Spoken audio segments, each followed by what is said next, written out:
Galerinha, beleza? Professor Alex aqui de Geografia e vamos para mais uma aula. Hoje a gente vai falar dos principais conceitos demográficos que existem. Qual é o nosso objetivo então na aula de hoje? É compreender os principais conceitos demográficos, ou seja, os conceitos que estão relacionados ao estudo da população. Então, para começar, vamos lá. Você sabe o que é uma demografia? Demografia, galera, é o estudo da população. Legal? Então, se a gente for pensar ali na palavra, né, a gente tem o prefixo demo, que significa população, e grafia, como se fosse ali a descrição. Então, demografia nada mais é, né, de tal que estudando a população. E para estudar a população, vocês vão ver que é fundamental o entendimento dos conceitos demográficos ou conceitos populacionais, tá bom?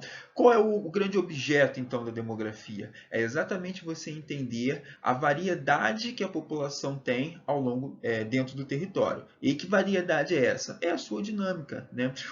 Uma pessoa, ou melhor, um povoado, né? Eles não ficam presos em um só território. Eles vão variar, eles vão migrar de um território para outro. E aí, esses números, né, de positivo e negativo, quem está entrando e quem está saindo, é que a demografia busca entender. Além disso, tem pessoas que nascem, tem pessoas que morrem. Tá? Então, tudo isso vai estar imbuído aí, né, ou melhor, dentro dessas análises do estudo da população. Vamos lá ver algum desses conceitos? Então tá aqui. A gente começa falando sobre a população absoluta. O que é a população absoluta? É o número total de habitantes dentro de um país, dentro de uma região, dentro de uma cidade. Tá? Depois, população relativa ou também conhecida como densidade demográfica. O que seria isso? Tá? A população relativa mais conhecida como densidade demográfica é o número de habitantes por quilômetro quadrado. Então vejam bem, eu tenho 1 quilômetro quadrado, que é uma unidade de medida do terreno, tá? Então você pensa aí, um quadrado com essa medida, 1 quilômetro de quadrado. E aí eu vou verificar qual é o total de população dentro desse quilômetro quadrado. Dentro desse quilômetro quadrado, tá? E aí vamos lá. Se esse quilômetro quadrado estiver com muita população, eu vou dizer que eu tenho uma região ou um país povoado. Tá? Agora, se eu tenho uma grande população dentro de todo esse quadrado, eu vou dizer que isso é populoso. Legal? Então vamos lá. Primeiros conceitos que a gente está trabalhando aqui. População absoluta é o número total de uma região, sem unidade de medida no terreno. Tá? Depois a gente tem a população relativa, ou também conhecida como densidade demográfica. É o número de habitantes por quilômetro quadrado. Se eu tenho uma alta densidade demográfica, eu estou dizendo que esta região, este país ou esta cidade, ela é povoado. Se eu tenho uma grande população, tá? Significa dizer que esta região, ela é uma região populosa. Legal? Tem bastante habitantes dentro dessa região. Bom, depois a gente tem quem? Taxa de natalidade é o número de pessoas que vai nascer durante um período, que geralmente considera-se um ano. Taxa de mortalidade é o número de pessoas que vão morrer durante um período, que também considera-se aí um ano. Tá? Taxa de fecundidade, vamos lá, é uma média que a gente tem em relação ao período fértil da mulher. E aí considera-se aí mais ou menos dos seus 15 aos seus 45 anos. Tá? Ou seja, quantos números de filho essa mulher poderá ter ao longo do seu período fértil, tá bom? Agora, toma cuidado com uma coisa. Taxa de fecundidade não é a mesma coisa que taxa de natalidade. Natalidade é quando a criança nasce. Taxa de fecundidade são quantas fecundações a mulher teve durante o seu período fértil. E aí ela pode ter, sei lá, 10 fecundações, mas somente nascer uma criança. Tá? Então a taxa de fecundidade vai ser 10 e a taxa de natalidade vai ser 1. Legal? Cuidado para não confundir. Bom, depois a gente tem a taxa de mortalidade infantil. A taxa de mortalidade infantil considera-se o número de morte de crianças com menos de 1 ano de idade. Legal? Então vamos lá. Se eu tenho aí 10 bebês, tá? Esses bebês, 5 deles atingiram 1 ano. E aí prosseguiram, 6, 7, 8, 9, 10 anos. Porém, 5 desses morreram antes de completar 1 ano. Então, qual vai ser a minha taxa de mortalidade infantil? Vai ser de 5. Tá? Ou seja, o número de crianças que morre considerando até 1 ano de idade. Passou de 1 ano de idade, tá? E aí já entra na estatística da taxa de mortalidade normal. Legal? Vamos lá, depois a gente tem quem? O crescimento vegetativo, ou também conhecido como crescimento natural. Né? O crescimento vegetativo ou natural, ele é uma diferença entre o número de nascimento e o número de mortes. Ou seja, é uma relação entre a taxa de natalidade e a taxa de mortalidade, levando em consideração aí também um período. Legal? Então, o que é interessante você saber é o seguinte. Se eu tenho um número de nascimento superior ao número de mortes, significa dizer que meu crescimento vegetativo ele é positivo. A população daquela região está crescendo. Agora, se eu tenho um número de mortes superior ao número de nascimentos, significa dizer que o meu crescimento vegetativo ele é negativo. Consequentemente, a minha população está diminuindo. Legal?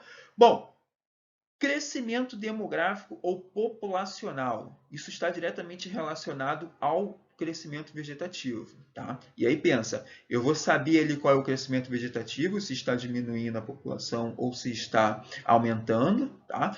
Vou somar com as taxas de imigração. O que é imigração? Lembra lá o que é imigrante? É aquela galera que está chegando dentro do território. Tá? Depois eu vou ter quem? Eu vou ter que diminuir pelas emigrações. O que são as emigrações? É aquela galera que está saindo, tá bom? E aí eu vou conseguir ter um dado dessa região. Então vamos lá, recapitulando. Crescimento demográfico. Eu parto do princípio do crescimento vegetativo. A população está diminuindo ou está aumentando?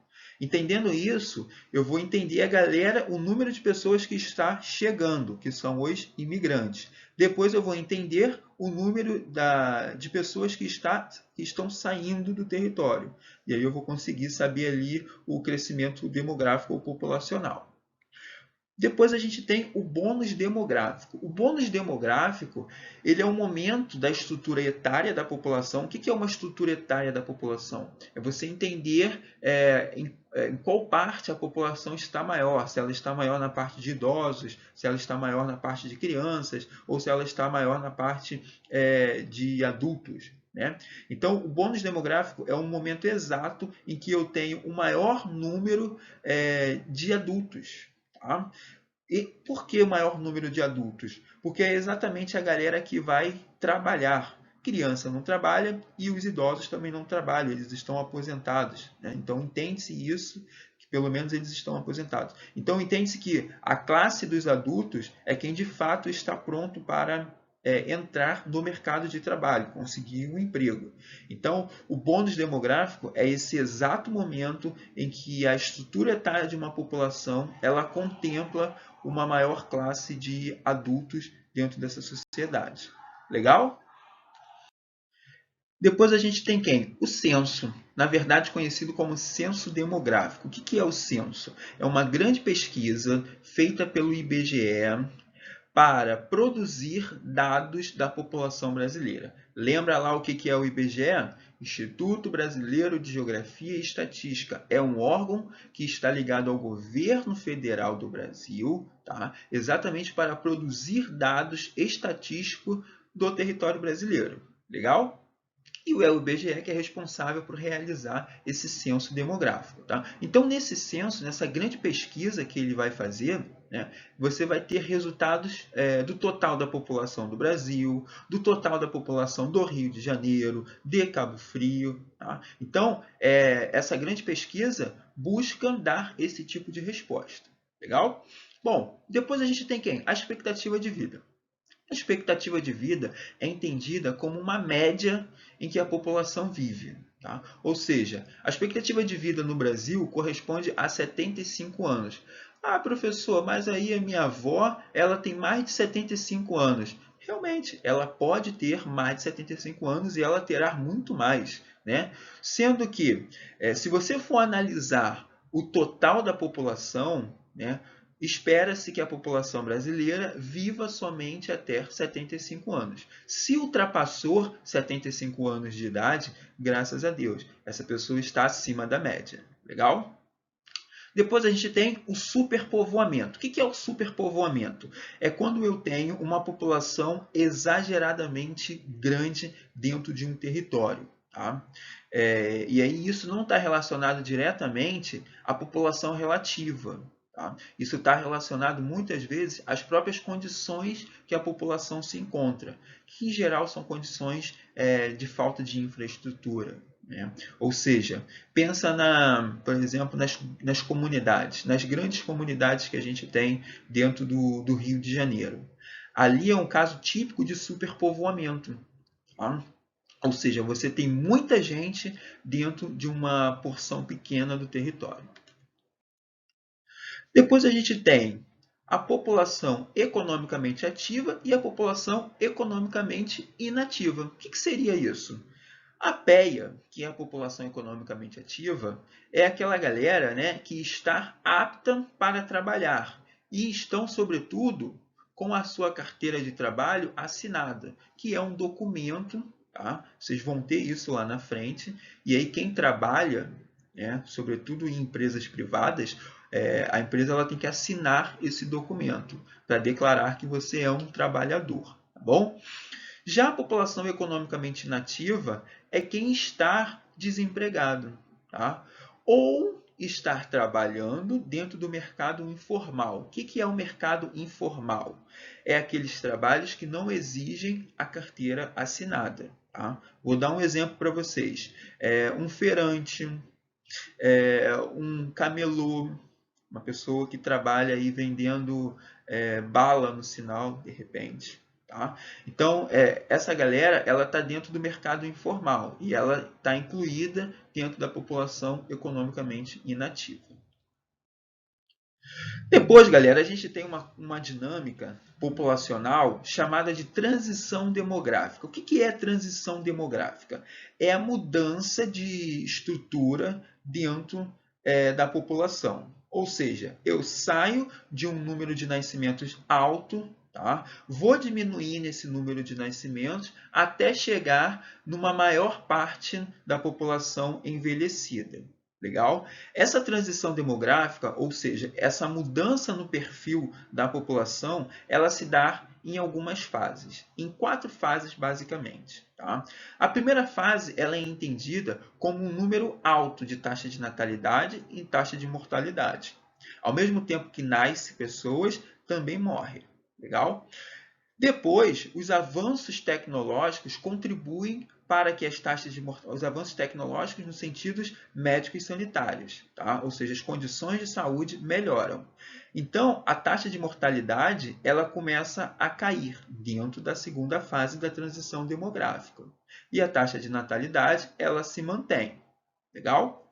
Já na terceira fase da transição demográfica, eu começo a ter uma estabilização da mortalidade e o número de nascimentos ele começa a cair. As mulheres começam a ter menos filho. Por que elas começam a ter menos filho?